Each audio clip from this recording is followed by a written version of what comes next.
produzida por um vírus, então é uma doença que pega de uma pessoa para outra. Como é que a gente sabe como é que ela aparece? Então ela aparece geralmente com uma febre pequena, um mal-estar geralmente na criança. Depois a criança começa a reclamar que tem dor na orelha, dor no pescoço, dor ao deglutir, e a mãe percebe então aumento de volume abaixo da orelha. Doutor, esse aumento de volume, o que seria? Seriam gânglios, seriam ínguas? O que seria esse aumento de volume? Seria a própria glândula parótida, por isso que também é chamado parotidite, tá? É a própria glândula parótida que inflama, tá? E o processo inflamatório faz com que ela aumente de volume. Então, por isso é que tem a dor.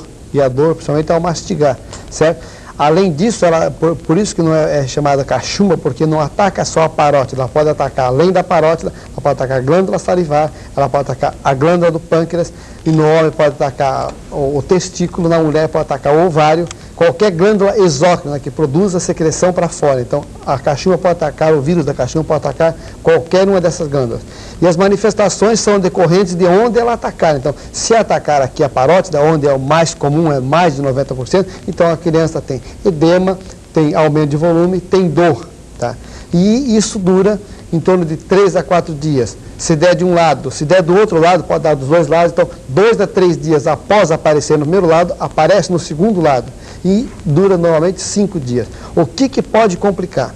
Então, evolui bem, de repente a criança está bem, ela começa às vezes com vômito, com febre, com cefaleia. Isso é uma tríade típica do quê? De uma meningite causada como consequência da cachumba. Normalmente é uma meningite benigna, apesar da meningite ser taxada como uma doença muito grave, neste caso é uma meningite benigna. Ela pode atacar o pâncreas e como é que aparece? Geralmente com dor abdominal, a criança tem dor de barriga e vomita. Então, geralmente é uma pancreatite e se confirma o diagnóstico da meningite com punção lombar. Tá? E da pancreatite, geralmente fazendo um exame de sangue chamado amilase, que a amilase aumenta no sangue. Então, aí se tem um diagnóstico mais ou menos de pancreatite. Ou, então, numa pessoa maior, tá? Aquele grande problema, aquele grande tabu de que quem tem cachumba pode recolher, pode ficar estéril, nada disso. Não fica estéril.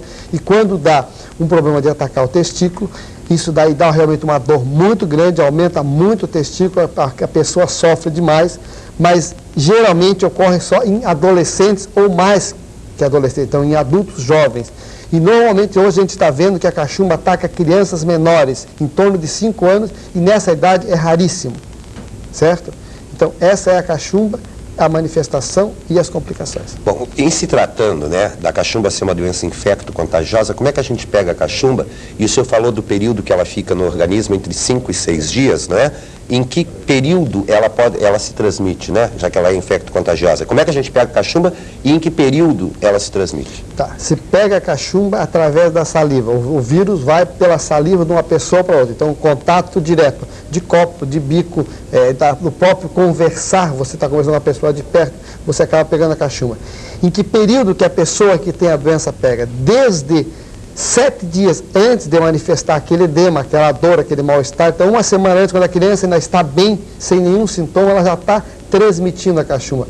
Até mais ou menos de 5 a 7 dias depois de iniciar os sintomas. Então, é nesse período que se transmite, e sempre pela saliva. E por isso é que quando numa escola, numa casa onde tem várias crianças, hoje as casas estão vazias, mas antigamente a gente sabia, doutor, deu cachumba, deu em todos eles uma vez só. Por quê? Por causa do contato íntimo. Então, o contato íntimo faz com que todas as pessoas acabem pegando ao mesmo tempo. Doutor Cecinho, o senhor falou que a primeira manifestação dela, antes de aparecer o inchaço, né, é febre, mal-estar.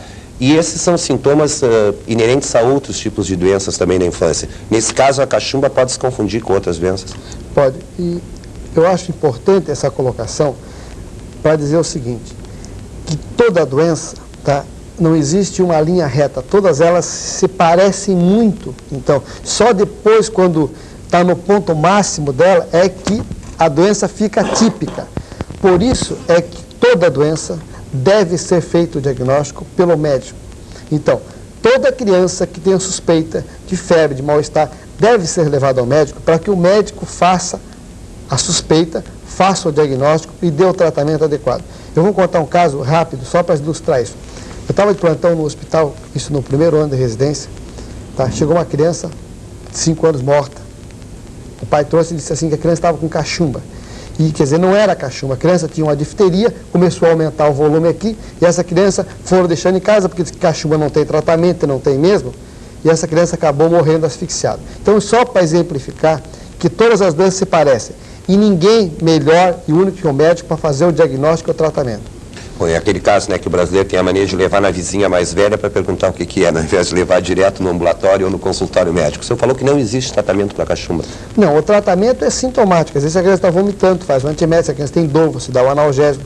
Você pode então deixa a criança em repouso, dá mais líquido, porque ela não consegue mastigar, porque tem dor a mastigação. Então o tratamento é sintomático, trata aqueles sintomas que a criança apresenta e deixa a criança em repouso em casa 2, 3 dias até que passe os sinais e sintomas da criança. Deve-se ter a prevenção de resguardo em relação a frio, chuva, umidade, no caso, ou então o isolamento para não contágio em outras crianças, deve-se ter essas prevenções? Bom, toda doença há uma baixa da resistência. Então você, quando tem uma doença, o organismo já está todo completo em cima daquela doença. Consequentemente, o que acontece? Você está mais débil, você está mais suscetível a pegar qualquer outro tipo de doença. Então você sabe que nós temos uma série de bactérias, vírus e fungos que estão no nosso organismo, estão em nosso meio, mas quando a gente tem uma resistência boa, aquilo ali está em equilíbrio. Quando você pega uma doença e você não se cuida, você não faz o repouso adequado, você não faz uma alimentação adequada, você não faz, entende? Você não leva uma vida regrada, dormir bem, entende? Ficar paradinho, você acaba o quê? Fazendo uma coisa que chama-se exagero, e o exagero leva uma queda maior da resistência, e isso propicia o quê? Propicia que você acabe pegando outras doenças que você em condições normais não pegaria. Então, pela doença em si não, mas pela possibilidade de você acabar pegando outras doenças é que você deve, então, no período, se resguardar sempre que você tiver uma doença infecto-contagiosa ou qualquer outro tipo de doença, por mais benigna que ela seja, ela deve ser sempre levada a sério, porque você vê às vezes que uma coisa às vezes simples, uma criança pisa num prego e acha que é uma coisa simples, daqui a pouco ela acaba pegando um tétano e morrendo. Então, toda coisa que for de doença deve ser levada muito a sério, porque a nossa vida é que está em jogo. Doutor Cecinha, existe vacina para prevenir a cachumba? Existe uma vacina, Roberto. Agora a gente tem que entrar num detalhe, porque essa vacina não é dada no DASP, tá? Que significa o quê? Que ela não faz parte do plano do Programa Nacional de Vacinação. Quais são as vacinas que fazem parte do Programa Nacional? Sarampo, tá? Difteria, tétano e coqueluche, que são a vacina tríplice. A BCG, que é a tuberculose, tá? E a poliomielite, que é a paralisia infantil. Então essas são as vacinas que são dadas e são obrigatórias até o primeiro ano de vida para todas as crianças. A cachumba e a rubéola não entram nesse programa. Por quê? Porque são duas doenças benignas, tá? E custaria muito caro se fazer a vacinação. Então existe uma vacina, tá? Que é produzida por um laboratório chamado MMR2, tá? E que são 3 numa única aplicação. É cachumba, sarampo e rubéola, tá? Eu, pessoalmente, vou dar uma opinião pessoal minha, tá? Que não vem a retorno de ninguém. Eu não oriento fazer essa vacina. Primeiro, porque a cachumba é uma doença benigna. Segundo, que não se sabe se ela dá realmente imunidade ou não dá. Terceiro, não se sabe se dá imunidade para o resto da vida ou não. Então você acaba dando essa vacina na criança aos 2 anos, e vamos supor que ela proteja por 5 ou 10 anos. Acaba essa criança pegando a doença com 10 ou com 15 anos, e aí acaba tendo aquelas complicações, e no adulto, a rubéola ou a cachumba, qualquer doença infecto-contagiosa, é muito grave. Tá? Ela dá muito intensa, e na criança ela dá leve. Então eu prefiro que a criança tenha essa doença agora, como criança, que é uma doença benigna, que não vai trazer nenhum malefício maior, e fique imunizado por resto da vida, isso é uma opinião minha, do que fazer uma vacina que ainda não temos garantia, porque a gente vê muita criança que tomou a vacina e depois pega a doença, então o risco é menor assim. Tinha um dito popular, que não é atual, um dito popular meio antigo, que dizia que quem não teve sarampo, catapora e cachumba não foi criança, né? Mas eu li alguma coisa na imprensa que está sendo feita uma vacinação em massa, principalmente contra a rubéola, né? Nos jornais de ontem, parece que eu li alguma coisa. A doença, a cachumba, ela dá mais de uma vez ou ela é uma doença que dá uma vez só? Não, ela dá uma vez só e depois ela dá imunidade para o resto da vida. Então, por isso que como é uma doença benigna e a vacina a gente não tem certeza se dá, eu prefiro que se tenha a doença que imunize a criança para o resto da vida. Quer dizer que quem já teve cachumba pode estar junto de um paciente que está com cachumba que não vai ter problema de contágio? Não vai ter problema nenhum. Doutor Cecinha, na próxima quinta-feira, o que a gente fala?